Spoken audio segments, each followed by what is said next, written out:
안녕하세요. 호치민시 한국국제학교 정영석입니다. 오늘 저와 함께 디자인 싱킹이 무엇인지 어떻게 따라할 수 있는지 알아보려고 합니다. 디자인 싱킹이 일반화되면서 많은 부분에 도입이 되었고 정부에서도 적극적으로 사용하고 있습니다. 국민들이 직접 공공 디자인 서비스를 개발하고 정책을 제안하는 프로젝트에 국민들이 디자인 싱킹을 따라서 새로운 아이디어를 창출할 수 있도록 가이드를 만들어 배포하고 있기도 합니다. 오늘 우리도 이 가이드를 따라서 디자인 싱킹을 따라해 보겠습니다. 이제 여러분들은 사람 중심의 사고 과정인 디자인 싱킹을 시작하려고 합니다. 많은 사람들이 혁신적인 아이디어를 도출할 수 있다고 말하는 디자인 싱킹을 통해 훌륭한 개발자로 성장하길 기대해 봅니다. 왜 디자인이란 말이 많이 들릴까요? 일부 사람들이 실내 공간에 모여 제품을 많이 팔 수 있도록 하던 단순한 작업이었던 디자인은 최근에는 현장에서 수요자의 경험 가치를 증진시키기 위해 다양한 이해관계자들이 모여 하는 작업으로 바뀌고 있습니다. 즉, 새로운 제품을 개발하는 과정도 디자인이란 큰 틀에 포함된다는 것이죠. 배달의 민족을 아실 겁니다. 기존의 전화번호 부책에서 배달할 집의 전화번호를 찾아내고 전화를 걸어서 주문하던 방식에서 어플리케이션 중심으로 위치 기반으로 상당히 쉽게 배달을 시킬 수 있습니다. 즉, 배달에 대한 수요자의 경험적 가치가 완전히 달라진 것이죠. 그리고 그런 가치를 경험한 수요자들은 기본적으로 습관을 형성하게 됩니다. 이렇게 습관이 형성돼 버린 제품이나 서비스는 절대 망하지 않는다라고 하는 말이 있습니다. 왜? 습관은 쉽게 바뀌는 것이 아니기 때문이죠. 그래서 디자인은 고객의 경험 가치를 향상시키는 방향으로 점점 발전해 나가고 있습니다. 메이커 교육에 따라서 많이 나타나고 있는 디자인 싱킹과 아두이노가 결합된 캠프는 기획, 제작, 완성에 이르는 모든 과정을 짧은 시간에 진행하여 디자인 싱킹을 배우면서 훌륭한 개발을 경험해 볼 수 있습니다. 대단한 제품을 만드는 게 목표가 아니라 스스로 처음부터 끝까지 하나의 프로젝트를 실천하는 과정 자체를 통해 진정한 개발자로 다가갈 수 있는 것이죠. 이번에 여러분들이 하고 있는 소프트웨어 중심의 해커톤도 이와 같은 결과를 얻을 수 있을 겁니다. 디자인 싱킹은 디자이너들이 사고하는 과정을 정리하여 디자이너뿐만 아니라 개발자 혹은 학생들까지도 사용할 수 있도록 만든 사고 과정입니다. 이 과정을 정립하는데 많은 역할을 했던 사람들이 세계적인 디자인 회사인 아이데오사의 팀 브라운과 데이비드 컬리입니다. 디자인의 핵심 가치는 공감입니다. 공감을 기반으로 하여 진정으로 사용자가 원하는 것을 찾아내고 해결해 주는 것이며, 핵심 가치를 창출하기 위해서는 어떤 사고 과정을 진행하는 것이 좋을지를 고민하고 정리한 것이 디자인 싱킹입니다. 그래서 디자인 싱킹에서는 항상 사람 중심이며 공감이 중요하다고 말합니다. 실제로 26살의 나이에 80대 노인으로 변장해서 노인들이 사는 마을에서 3년간 같이 살면서 노인에 대한 삶을 공감한 패트리샤 무어는 디자인 싱킹을 왜 해야 하며 얼마나 유용한 것인지를 보여주는 좋은 사례입니다. 패트리샤 무어는 노인들이 정말 그걸 원할까요에 대한 답을 찾기 위해 무려 3년이라는 시간 동안 노인으로 살아간 것이죠. 그리고 진정으로 노인들이 원하는 것, 진정으로 노인을 위해 해결해줘야 될 문제를 발견했습니다. 아이데오의 디자인 싱킹 과정은 실제 스탠포드 대학의 강좌로 개설되어 학생들의 창의적인 아이디어 작업에 사용되었고 많은 성과를 이뤄냈습니다. 지금 사진을 보면 오프라인에서 진행되는 캠프와 비슷한 모습을 보실 수 있을 겁니다. 공간을 보면 상당히 개방적입니다. 디자인 싱킹은 다양한 사람들의 의견을 모으는 과정이 계속 일어납니다. 공감하기 과정에서도, 문제를 찾아내는 과정에서도, 해결 방법을 찾는 과정에서도, 아이디어에 대한 수요자의 평가를 받는 과정에서도 의견을 공유하고 더 좋은 결과를 만들어내기 위해서 노력하는 과정입니다. 디자이너와 개발자가 사용하던 디자인 싱킹을 대학생이 사용하게 되었고 지금은 초등학생까지 사용하고 있습니다. 디자인 싱킹은 누구나 할 수 있고 그렇기에 더 유용한 것이기 때문입니다. 디자인 싱킹에서 가장 많이 보이는 스탠퍼드 대학의 디자인 싱킹 과정입니다.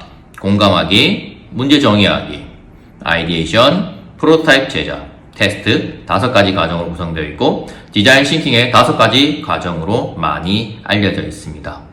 과제를 이해하고 공감을 통해서 다양한 관점, 특히 수요자의 관점에서 문제를 바라봅니다. 이때 다른 사람들의 의견을 주의 깊게 듣고 받아들여 더 깊이 과제를 이해해야 합니다. 그리고 시각화를 통해서 생각을 표현하고 계속되는 평가를 통해서 수정해 나가는 과정입니다. 이 과정은 5개의 과정이 일직선에 배열되어 있다고 해서 일직선으로 일어나는 과정은 아닙니다. 필요하면 다시 뒤로 돌아가서 그 과정을 또 한 번 더 하고 앞으로 넘어오는 것들이 가능한 유기적 연결의 과정들입니다. 예를 들어 공감하기가 좀 부족했다라고 하는 생각이 들면 다시 공감하기에 가서 공감하기를 더 하고 그리고 해결책을 구하러 오기도 하고요. 프로토타입을 만드는 과정에서도 좀 모자란 게 있다면 다시 해결책을 찾아보는 과정으로 돌아가서 작업을 하고 올 수 있습니다. 왜 디자인 싱킹은 공감을 중요하게 생각하는 걸까요? 그건 수요자의 표현된 욕구는 우리가 쉽게 파악할 수 있습니다. 하지만 숨어있는 욕구를 우리는 찾아내야 되고 그 욕구를 해결해 줄 때 진정으로 우리는 사람에게 필요한 것을 만들어내는 겁니다. 그렇게 숨어있는 욕구를 보기 위해서는 사람의 인식, 행동, 경험, 상호작용 등을 통해서 알아내야 됩니다. 그래서 관찰과 인터뷰와 같은 공감 기법이 꼭 필요한 것이죠. 디자인 싱킹에서 자주 하는 말입니다. 사용자의 입장에서 생각해라. 지금 보시는 사진을 보면 아이와 같은 시선에서 공간을 바라보기 위해 노력하고 있는 디자이너를 볼 수 있습니다. 디자이너의 이런 노력은 아이가 장난감을 잘 정리할 수 있는 가구를 만들어냈습니다. 아이에게 식탁이나 테이블 아래는 자기만의 공간이라 생각하고 있었고 자신의 물건을 나만의 공간에 재미있게 보관할 수 있도록 디자인하여 아이가 스스로 자신의 물건들을 정리할 수 있게 만든 것이죠. 아마 일반인들의 눈높이에서는 저런 공간과 공간이 가지는 의미를 찾아내기 어려웠을 겁니다. 아이의 입장을 공감하였기에 가능한 것이죠. 이번 사례는 옥소의 굿 디자인 사례입니다. 계량컵은 우리가 흔히 볼 수 있는 용품입니다. 양을 계량하기 위해서 사용하는데 만약 붓고 있는 과정에서 얼마나 부었는지를 알고 싶다면 어떻게 할까요?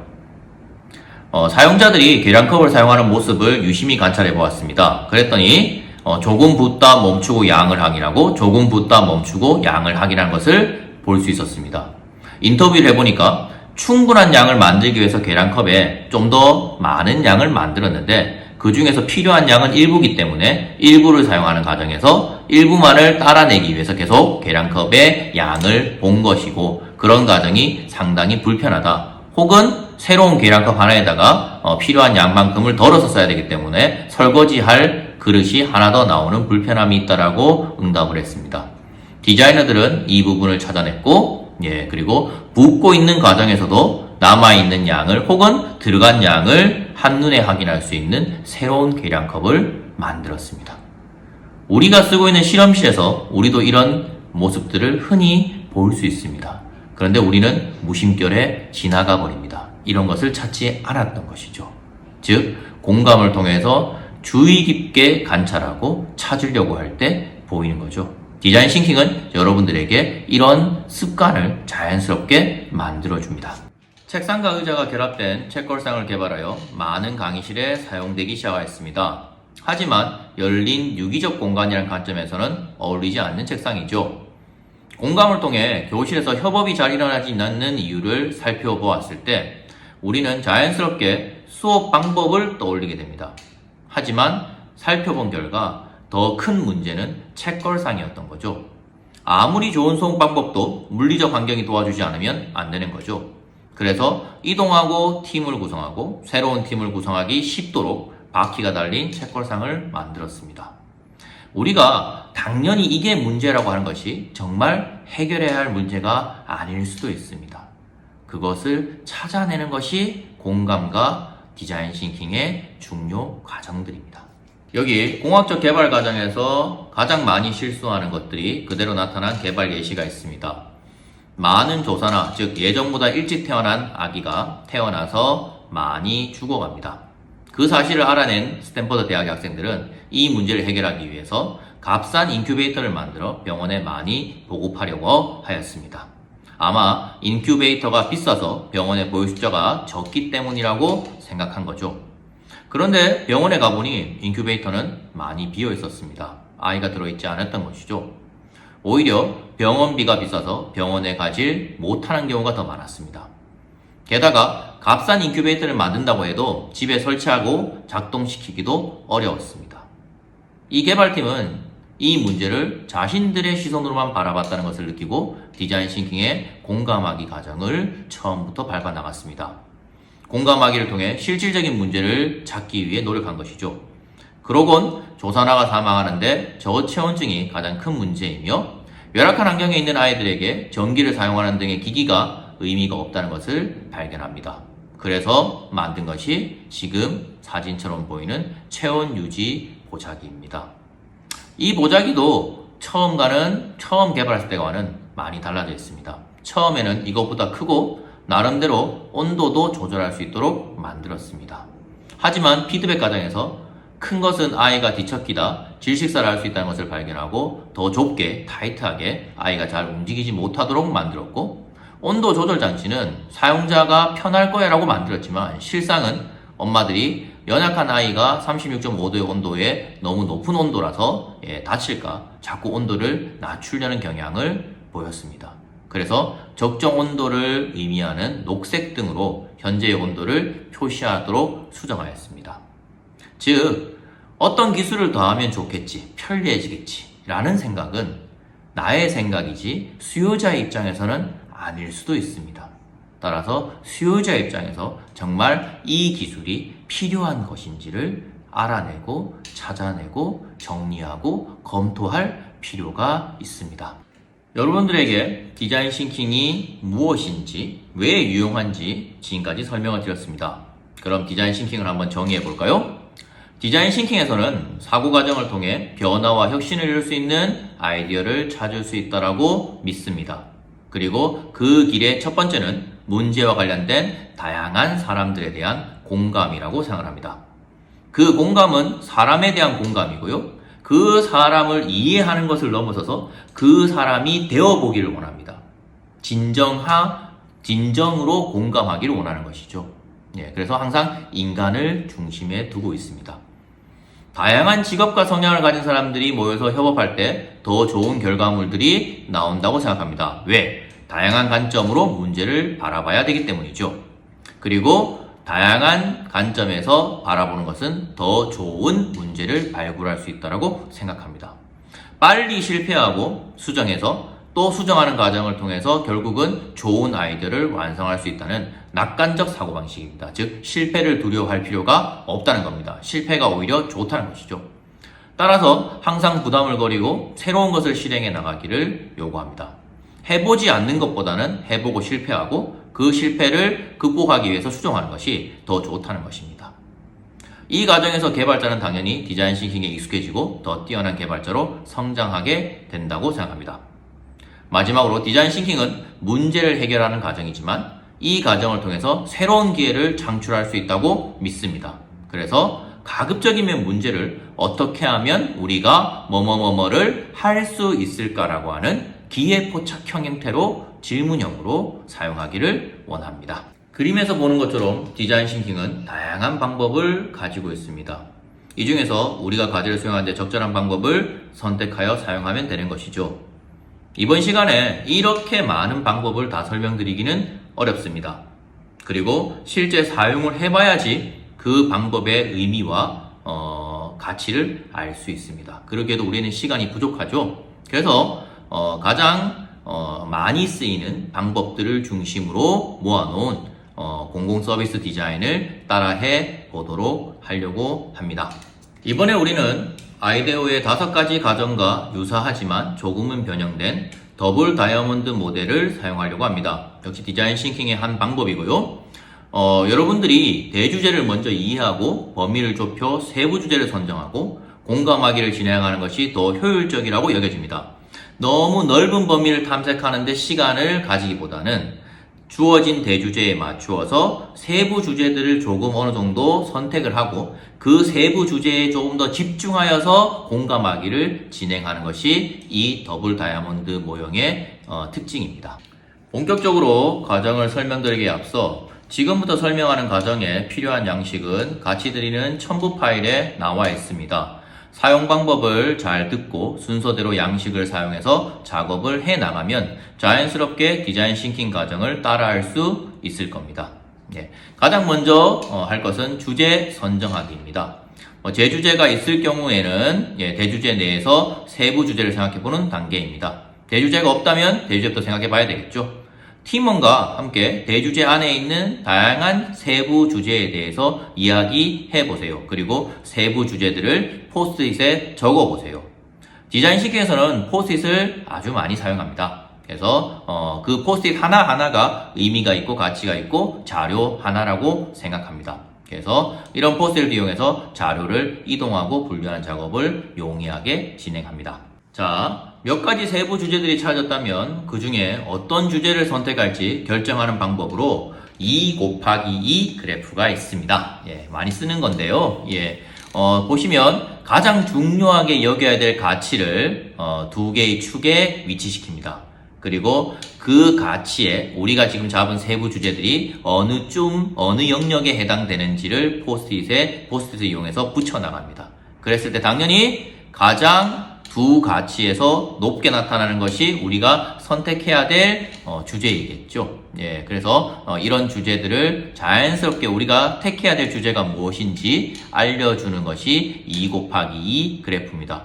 가장 많이 쓰는 건 팀원의 관심도와 그리고 실현 가능성 이런 것들을 가장 많이 씁니다. 우리가 잡은 주제에는 굉장히 다양한 사람들이 관계되어 있습니다. 예를 들어 재활용 쓰레기 하나를 놓고 봐도 재활용 쓰레기를 버리는 사람도 있지만 그걸 수거하는 사람도 있고 그걸 모아서 다시 재활용으로 만들어내야 되는 사람도 있고 재활용과 관련된 정책을 위반하는 사람도 있고 정말 다양한 사람들이 그 문제에 얽혀 있습니다. 이렇게 얽혀 있는 사람들을 우리는 이해관계자라고 부릅니다. 그리고 이 이해관계자들을 비슷한 분류로 묶어놓은 것을 이해관계자 그룹이라고도 합니다. 디자인 싱킹 과정에서는 일반적으로 이해관계자들이 모여서 팀을 구성하는 것이 가장 이상적이라고 생각합니다. 하지만 항상 모든 이해관계자들이 모일 수는 없기 때문에 어느 정도의 효과를 얻기 위해서 팀원들에게 이해관계자의 역할을 부여하는 방법도 있습니다. 그것이 이번에 하는 역할 결정하기입니다. 그래서 그 이해 당사자가 된 것처럼 팀원이 공감하고 활동해봄으로 인해서 더 좋은 자료들을 얻어낼 수 있겠죠. 팀원의 성향을 고려해서 한번 역할을 배정해 보세요. 자, 이제 자료를 조사해야 됩니다. 근데 무턱대고 자료를 조사하는 것보다는 조금이라도 주제를 좁히고 자료 조사를 하는 것이 효율적으로 진행할 수 있는 방법이겠죠. 앞에서 정한 세부 주제들 몇 가지가 있었습니다. 그 세부 주제들에 대해서 해결해야 될 문제들을 적어가면서 토론해 보세요.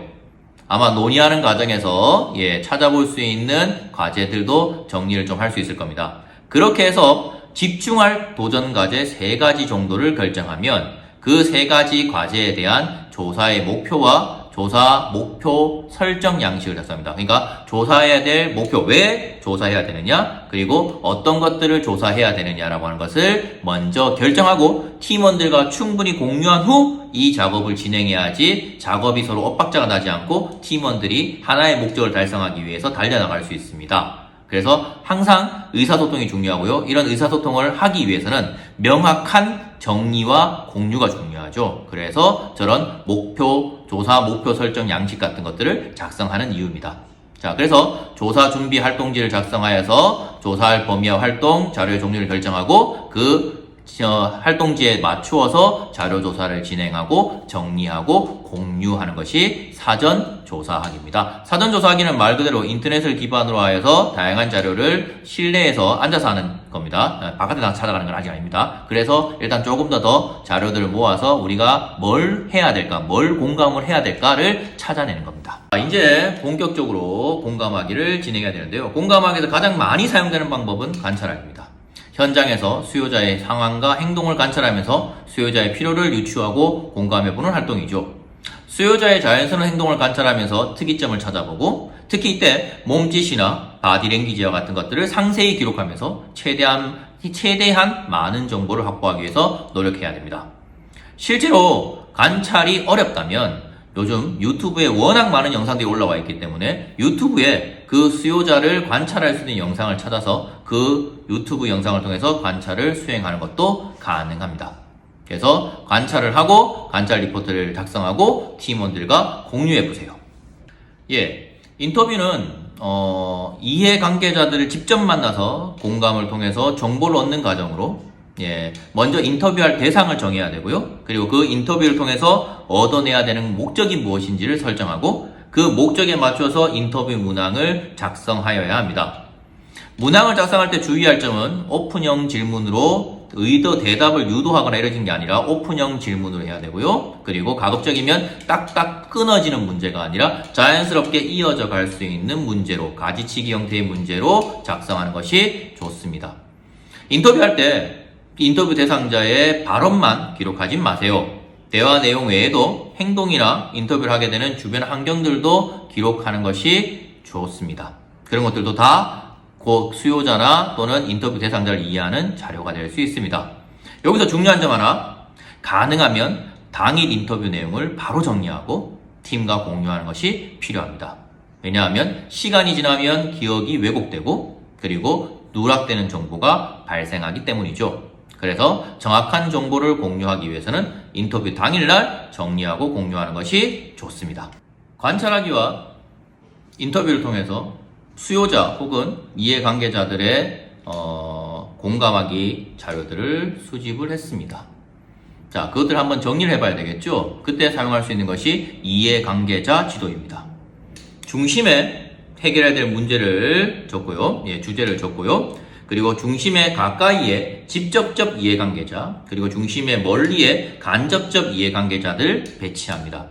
그리고 관찰하기와 인터뷰 등등을 통해서 얻어낸 자료들을 화살표를 통해서 연관성들을 그려 넣습니다. 그래서 이해관계자들이 어떤 관계를 맺고 있고 서로서로 어떻게 물고 연결되어 있는지를 한눈에 알아볼 수 있도록 그리는 것이 이해관계자 지도입니다.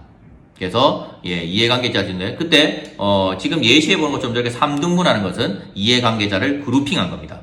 그룹으로 나누어서 저렇게 배치하는 것도 가능합니다.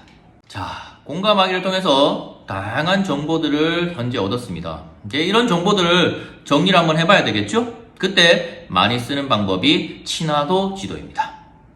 유사한 것끼리 묶고 또는 분류해서 구조화시키는 것이죠. 그래서 공감을 통해서 지금까지 얻었던 정보들을 하나하나 되짚어보면서 팀원들과 얘기하면서 그들 사이에 있는 유사점이나 또는 차이점들을 찾아서 묶고 분류하는 구조화 작업입니다. 당연히 각각의 정보를 포스트잇에 적었다면 포스트잇을 모은다든지 또는 떨어뜨린다든지 방법으로 쉽게 구조화할 수 있겠죠. 그래서 포스트잇을 이용해서 구조화를 하고요. 이렇게 구조화된 정보를 의미를 파악하는 과정에서 우리는 좀 더 우리가 해결해야 될 문제를 찾기 위해서 집중하여 범위를 좁힐 수 있을 겁니다. 자, 공감하기를 통해서 다양한 정보를 수집했습니다. 자, 이제 집중해야 될 문제를 구체적으로 진술하는 과정이 필요합니다.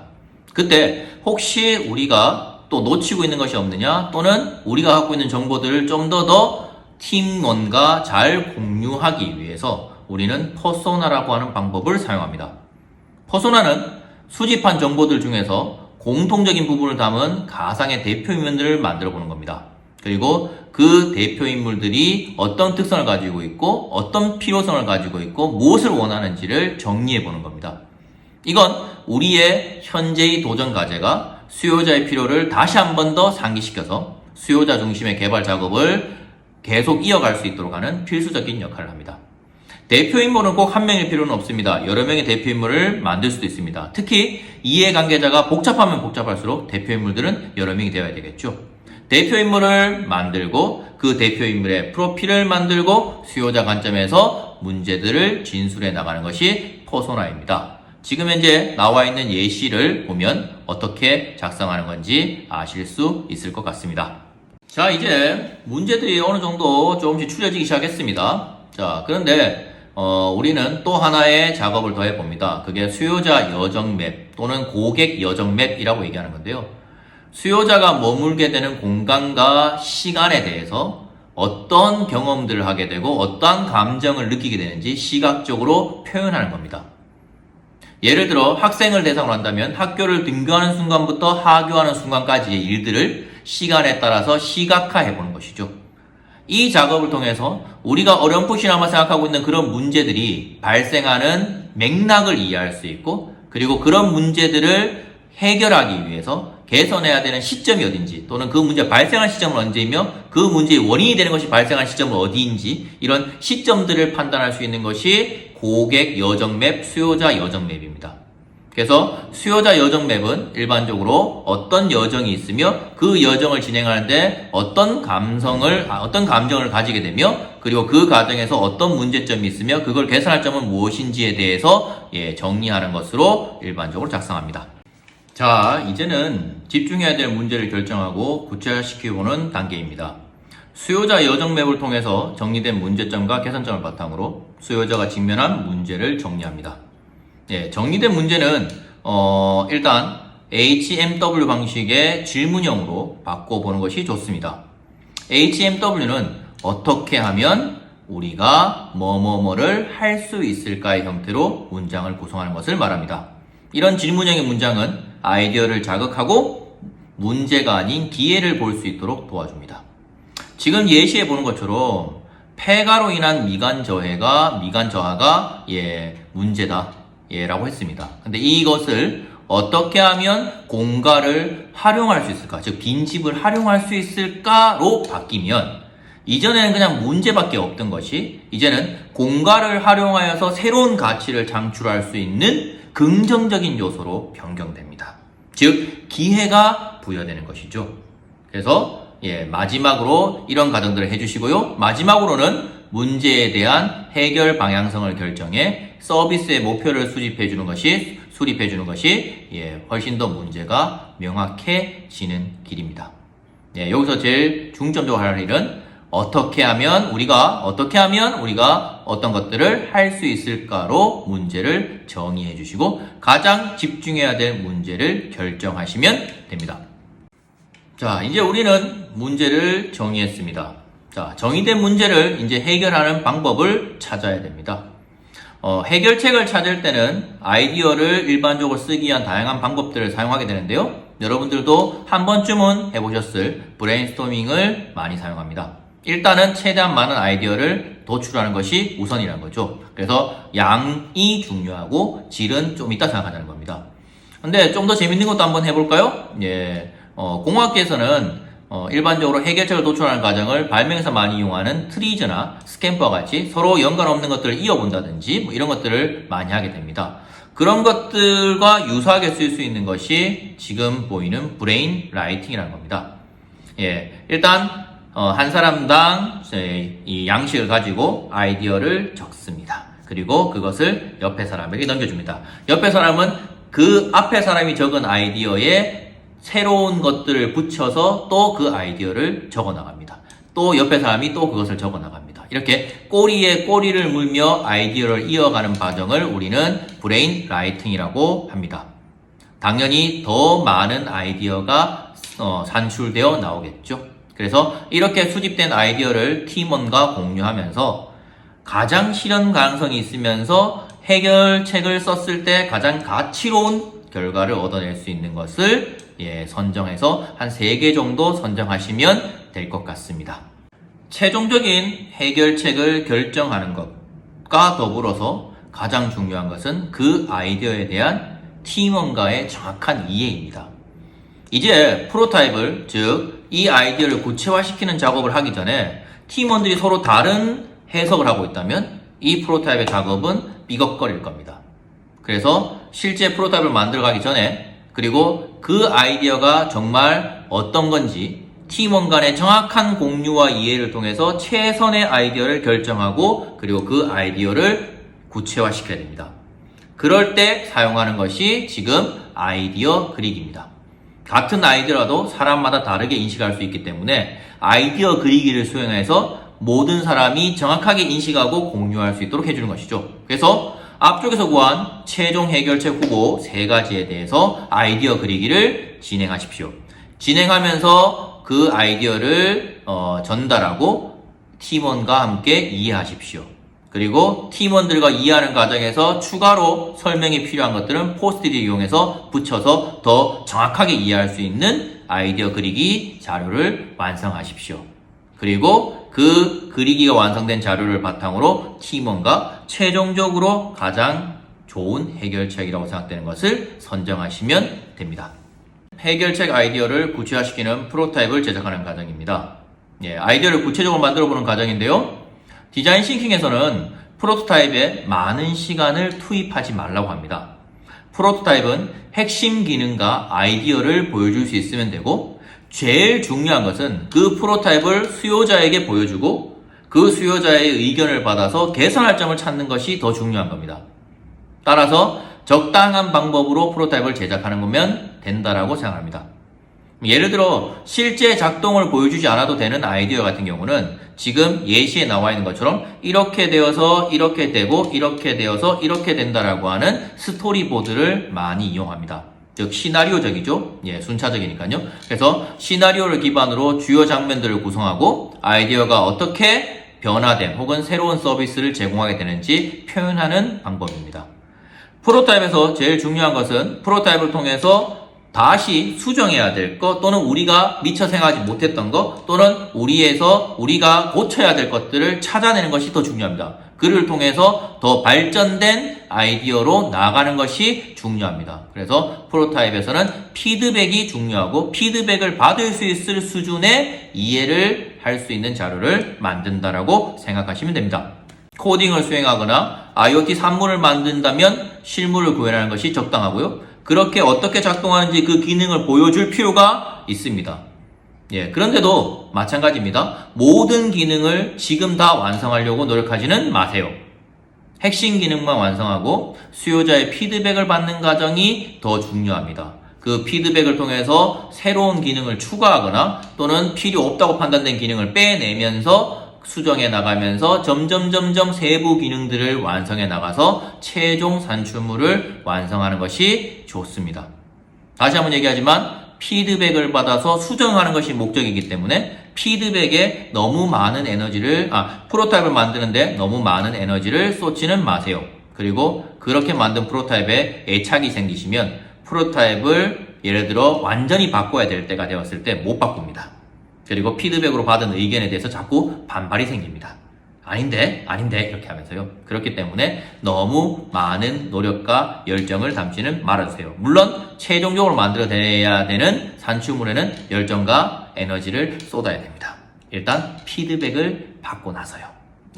자, 지금까지 디자인 싱킹에 대해서 제가 각 과정들을 설명했습니다. 이렇게 따라오시면 됩니다라고 제가 설명을 했습니다.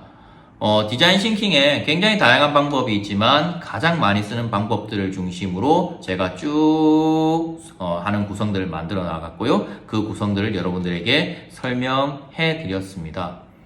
디자인 싱킹은 방법입니다. 그리고 그 방법을 따라 하면서 자연스럽게 고객 중심 또는 수요자 중심의 공감을 할 수 있고, 그리고 개발자들이 많이 하게 되는 실수, 나한테는 내가 생각할 때는 필요한 기능이지만 정말 수요자에게는 별 필요 없는 기능, 이런 것들을 제거해서 조금 더 좋은 서비스나 제품을 만들어낼 수 있는 것이 디자인 싱킹입니다.